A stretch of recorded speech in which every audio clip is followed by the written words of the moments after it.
Hello friends, welcome back दोस्तों। कैसे हैं आप सब लोग? आशा करता हूँ आप सब लोग मस्त होंगे, मज़ा कर रहे होंगे। फ्रेंड्स, हम लोगों ने पिछले एपिसोड योद्धा अकबर सीरियल में देखा कि जो राजा भारमल जी हैं वो चुगताई खान के साथ में जलाल से मिलने के लिए पहुंचते हैं और चुगताई खान इन्फॉर्म करने जाते हैं जलाल को, जिसमें जलाल मान जाता है कि हाँ ठीक है, राजा भारमल को हमारे सामने पेश किया जाए। तो फ्रेंड्स चलिए अब देखते हैं कि इसके आगे क्या होगा, जलाल किस तरीके से पेश आएंगे राजा भारमल के साथ में। तो चलिए फ्रेंड्स स्टार्ट कर लेते हैं वीडियो बिना किसी भी देरी के। और वीडियो फ्रेंड्स एंड तक जरूर देखिएगा क्योंकि वीडियो में बहुत ही मजा आने वाला है।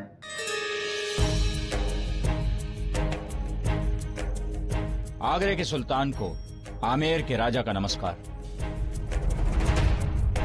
कबूल किया, पर हमें ज्यादा खुशी होती अगर आप हमें हिंदुस्तान का बादशाह कहकर बुलाते।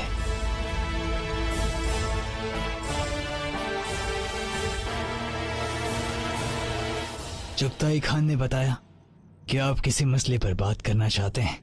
जी हाँ, संधि की शर्त एक बार तय की जाती है, हर माह बदली नहीं जाती। हमारे बेटे जगन्नाथ और हमारे भतीजे खंगार सिंह और राज सिंह की जान की धमकी देकर शरीफुद्दीन हमारे लिए मुश्किलात पैदा कर रहे हैं।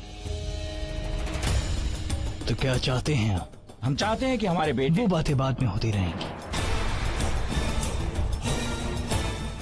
फिलहाल हम आपसे ये पूछ रहे हैं कि आप इतनी दूर से थकार कर आए, क्या पसंद करेंगे आप? कुछ शरबत या कुछ मिठाई? आपने आदर से पूछा, समझिए हमने स्वीकार कर लिया। युद्ध में जीतने वाले को अधिकार होता है कि वो समझौते में हर्जाना वसूल करे, लेकिन हर बात की एक सीमा होती है। जब हम सारी शर्तें आपकी मान रहे हैं तो बदले में अपने बेटे और सैनिक वापस चाहते हैं। सीधी सी बात है राजा जी, जब आमेर का तख्त आपका था तब आमेर पर, उसकी जायदाद पर, उसकी हर एक चीज पर आपका हक था। अब जबकि हमने आमेर जीत लिया है तो सब कुछ कानूनन हमारा हुआ कि नहीं? एक छोटा सा युद्ध जीत जाने का यह मतलब नहीं है कि आमेर पराधीन हो गया।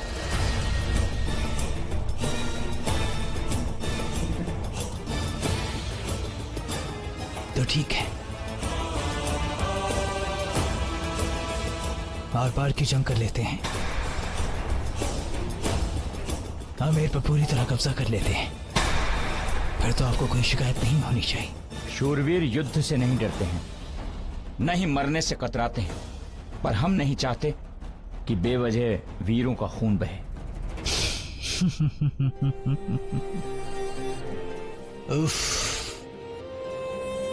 ना ही आप ये चाहते हैं कि आमेर के लिए कोई हर्जाना भरा जाए और ना ही ये चाहते हैं कि एक मुकम्मल जंग से आमेर जीत लिया जाए।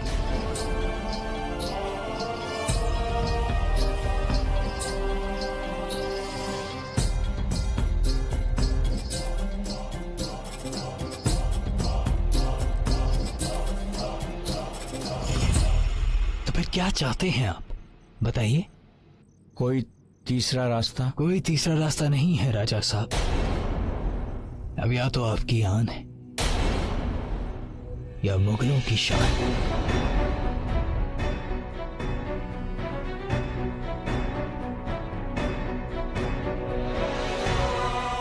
गुस्ताखी माफ करे हुजूर, ये नाचीज बंदा तीसरे रास्ते का मशवरा देना चाहता है।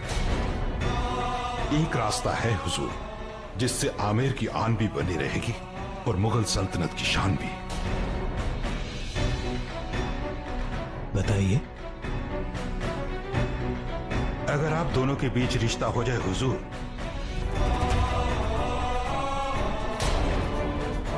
तो सब ठीक हो सकता है। मतलब ये राजा साहब कि अगर आपकी बड़ी बेटी जोधा का निकाह शहंशाह से हो जाए तो... बस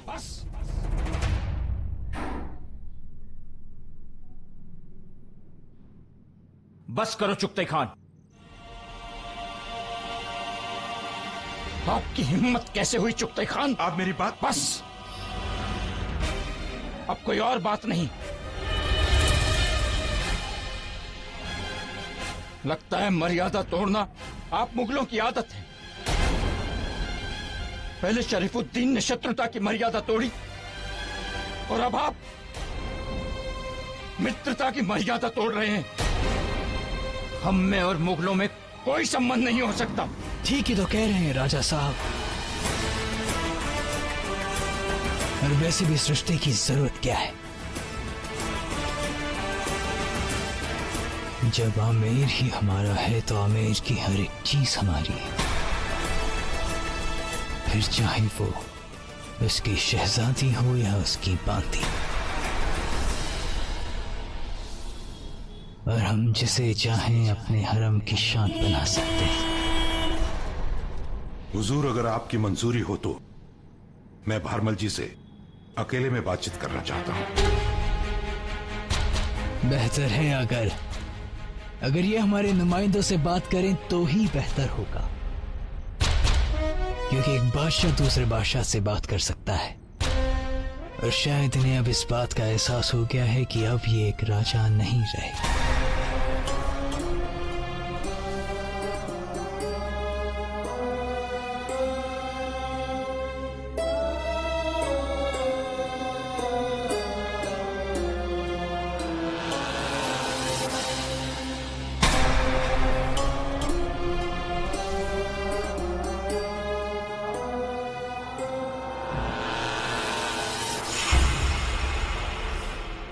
आपके पास कोई और रास्ता नहीं बचा है।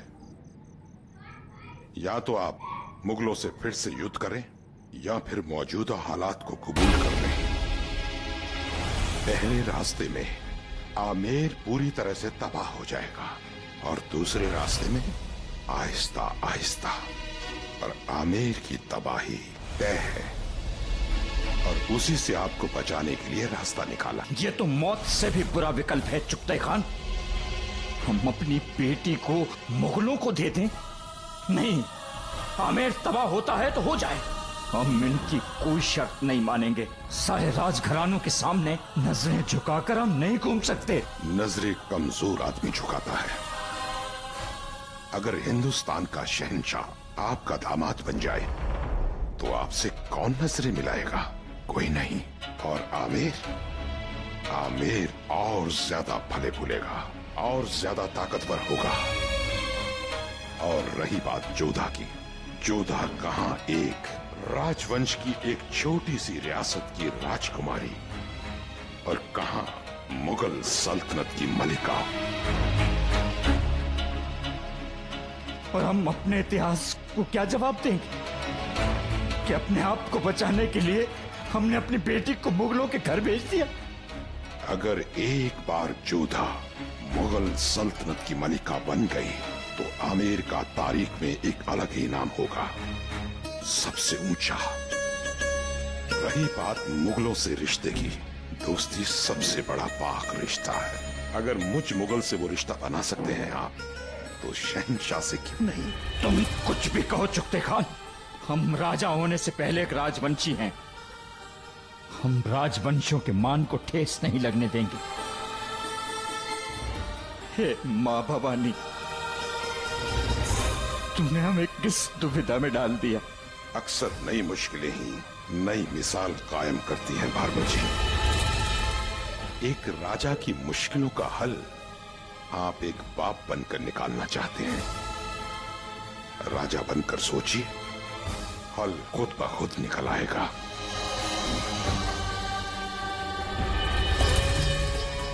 आप जो भी निर्णय ले, पहले एक राजा बनके, बाद में पिता बनकर ले।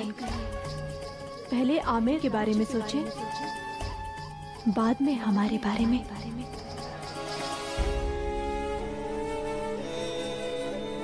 तो फ्रेंड्स, वीडियो ख़त्म हो गई है और बेशक ये जो पल है राजा भारमल के लिए काफ़ी ज़्यादा मुश्किलों भरा है, क्योंकि उनके सामने एक ऐसी शर्त रख दी चुगताई खान ने कि जिसको स्वीकार करना उस समय पर किसी भी राजवंशी के लिए बहुत ही मुश्किल भरा काम होता था। क्योंकि एकदम से आप किसी को अपना दुश्मन मान रहे हो और उसको एकदम से आपको अपना रिश्तेदार बनाना पड़ जाए, तो किसी भी इंसान के लिए ये बात सरल नहीं है। और लेकिन ये बात तो चुगताई खान ने बिल्कुल सही कही है कि अगर जोधा एक बार शादी हो जाती है जलाल से, तो कहाँ वो एक छोटी सी रियासत की रानी है, राजकुमारी है, तो जब इनके साथ शादी हो जाएगी तो वो वहाँ मुगल सल्तनत की मलिका बनेगी। तो फ्रेंड्स अब ये देखना इंटरेस्टिंग होने वाला है कि आखिर राजा भारमल इस पर अपना क्या निर्णय लेते हैं। क्या वो स्वीकार करेंगे कि जोधा की शादी जलाल के साथ कर दी जाए, और अगर स्वीकार करेंगे तो क्या जलाल उनके पूरे परिवार को छोड़ देगा। तो फ्रेंड्स चलिए मिलते हैं आपसे जल्दी नेक्स्ट वीडियो में, तब तक के लिए गुड बाय दोस्तों, अपना ख्याल रखिएगा।